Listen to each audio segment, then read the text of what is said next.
Guys, কেমন আছেন সকলে? আজকে চলে আসলাম কান্দাপাড়া হাটে কিছু বাজার করার জন্য, কাঁচা সবজি আর মাছ কেনার জন্য। এটা সিরাজগঞ্জ শহরের সাথেই লাগানো কান্দাপাড়া হাট।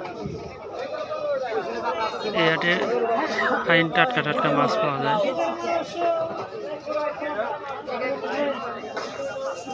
দেখতেছেন সারি সারি মাছের দোকান। চাচা পাঙ্গাস মাছ নিয়ে বসে রয়েছে। দেন খালি পাঙ্গাস মাছটার হাতে আবার গরুর হাট কোরবানি দিতে খুব বড় সড়ো গরুর হাট লাগে। অনেক গরু পাওয়া যায়। দূর থেকে ব্যাপারীরা গরু কেনার জন্য এই হাটে আসে। কান্দাতে কাইলে কান্দাপাড়া পায়।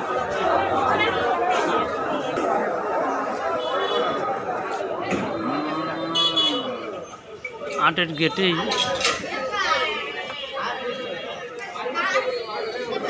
এখানে পোলাপান কবিতার বেছে। এখন কবিতা উড়ে গেছে, তাই পোলাপান চায় রয়েছে কবিতারগুলা কিভাবে নিয়ে আসা যায়। এখানে দেখতেছেন যে এই ছোটবেলার এই সদাই বেচতেছে খুরমা, নেংকি ইত্যাদি।